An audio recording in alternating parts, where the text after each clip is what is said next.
brokenness of teeth, grayness of hair, wrinkling of skin, decline of vitality, degeneration of the faculties. This is called aging. The passing away of the various beings from the various orders of beings, their perishing, breakup, disappearance, mortality, death, completion of time, the breakup of the aggregates, the laying down of the carcass. This is called death. Thus, this aging and this death are together called aging and death. Let's stop here for a moment. So here we see the explanation of aging and death is like for human beings. How a person grows old and then loses the teeth, the hair becomes white, the skin becomes wrinkled, decline of the vitality, etc. But this is not necessarily true all the time, because this dependent origination of suffering applies not only to human beings, but applies to all beings. So in the case of heavenly beings, you don't have this type of aging. Heavenly beings, they don't get white hair and broken teeth and wrinkled skin and all that. So this is a general explanation. It's not that it applies to every single being. Death also. Here. So, and then what monks is birth? The birth of the various beings into the various orders of beings, their being born, descent into the womb, production, the manifestation of the aggregates, the obtaining of the sense bases. This is called birth. This also, stop here, this also refers to like human birth and maybe like animal birth, but not necessarily all beings, because there are some beings that don't enter the womb, like here it says descend. Descend means descend into the womb. So like heavenly beings, they are spontaneously born. What the Bible says, born of the Spirit, and direct transformation. So must remember, sometimes this explanation is not always applicable to all beings. And what monks is existence or being? There are these three kinds of existence or being: sense sphere, existence or being; form sphere, existence or being; formless sphere, existence or being. This is called existence. Now this word, existence, bhava, is one of the hardest links to understand among these 12 links. So here, you see, here it says there are three types of beings: sense sphere being, form sphere being, and formless sphere being. Because the Buddha says every world system, we have three levels. The lowest level is called the sensual desire realm, where you have male and female, and all the beings are dominated by lust, sensual lust. And then slightly higher is the form realm. In the form realm, the beings have fine form, and they are reborn there because of having attained form jhana, rupa jhana. They have attained one-pointedness of mind. So when they are reborn in the form realm, they experience great bliss, and the bliss comes from within them, inside them, in the heart, in the mind, because of the state of their mind. So they are not dominated by lust. So there is no male and female. They are all unisex. Like Brahma is only the lowest of the heavens. Then the higher heavens you go, the more bliss they experience. Then the third one is called the formless realm. This formless realm, some books say they are so called because they have no form, but it cannot be true, because in the Suttas, the Buddha says you cannot have consciousness without it being accompanied by the other of the five aggregates. these 5 aggregates, once you have consciousness, you have a being with consciousness, that consciousness must reside in a body. Okay, so you must have body, and when you have body and you have consciousness, the others must be there, namely feeling, perception, volition, together with consciousness. So the body is the physical part, the mental part are these 4 things, feeling, perception, volition and consciousness. So it is called formless because it is so fine, their bodies are so fine that other beings cannot see them. Even the form beings, those who have attained rupa jhana, they cannot see these beings in the arupa jhana plane, because arupa jhana is a much higher jhana, meditative state. So because the bodies are so fine and so big, the other beings cannot see them. That's why they are called formless. But they have a form, a very fine form. So here, existence of being, it says there are 3 types of being. So very often people interpret this word bhava to mean existence, the world, the sense sphere world, the form sphere world, the formless sphere world. But my understanding is a bit different. My understanding is this word bhava should be being. Being meaning a being perceives that he exists, because the suttas very often talks about the concept a being has that I am, I exist. Once you have this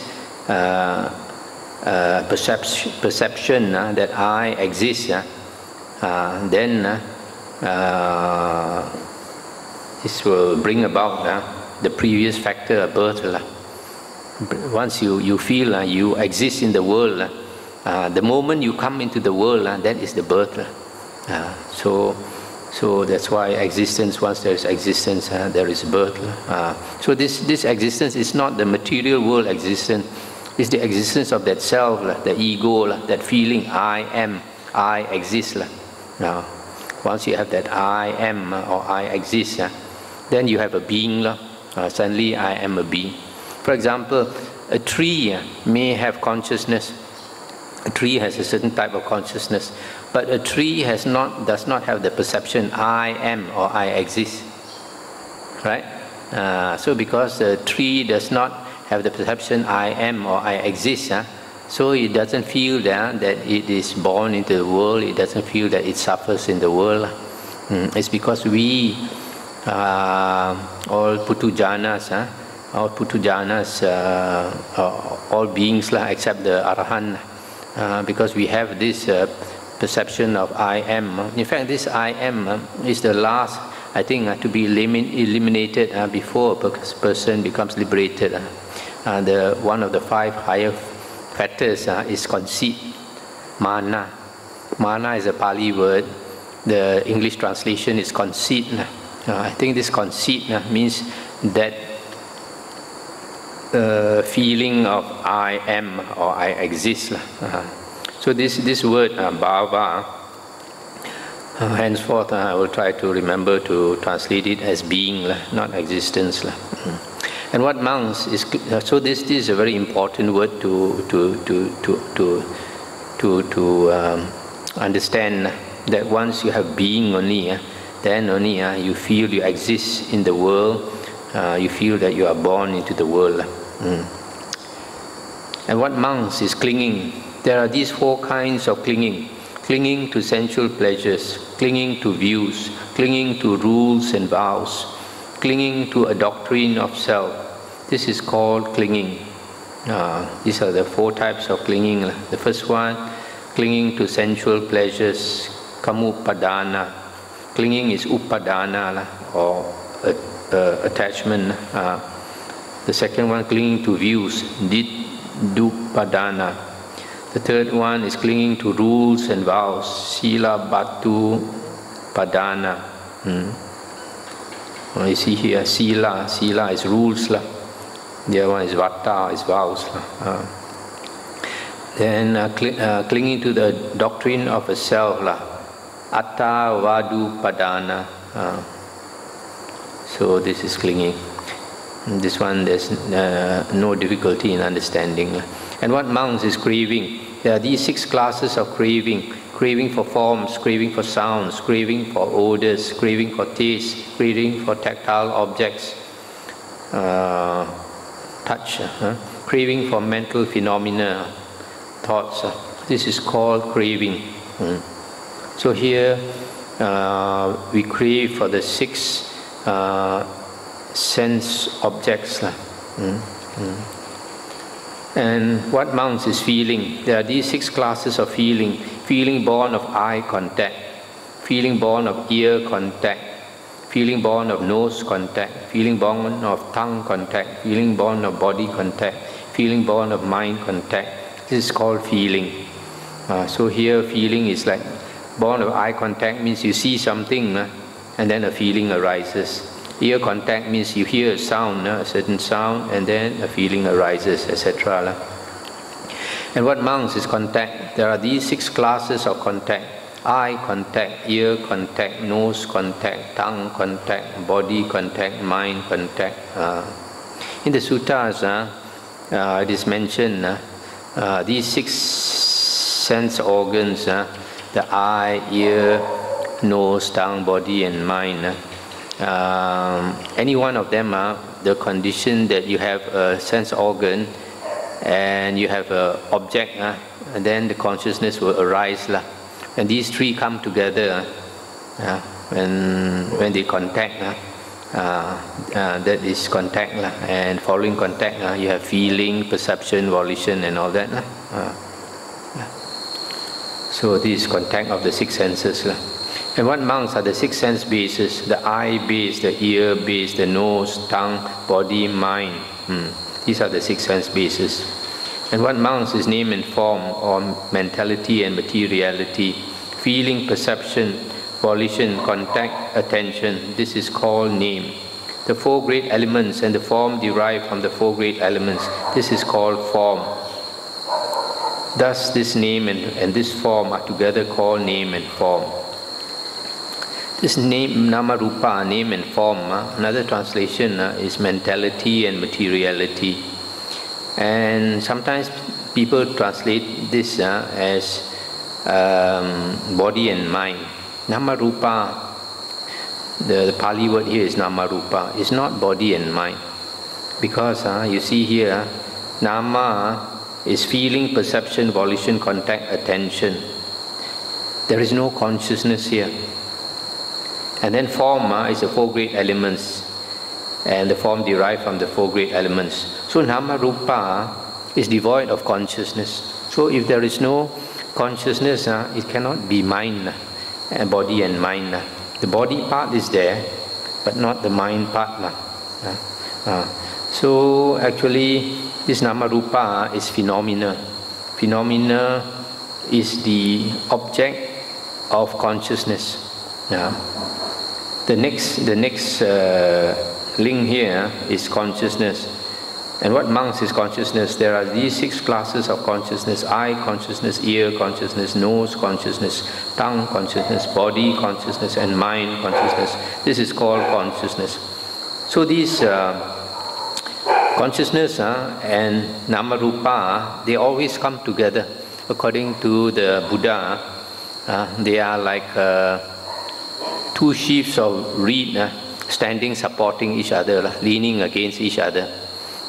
If one of them falls, the other one also falls. If one of them stands, the other also stands. They depend on each other. So vijnana, consciousness, and nama rupa, mentality, materiality, always come together and cease together. They are one pair. You cannot separate them. They are like twins. You cannot separate them. So from here you can understand, since you cannot separate them, that nama rupa is actually the object of consciousness. When you are conscious, you have to be conscious of something.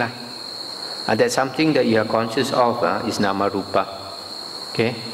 So in English that's called phenomena. Phenomena, what we are conscious of. So we are conscious of two types of things. One is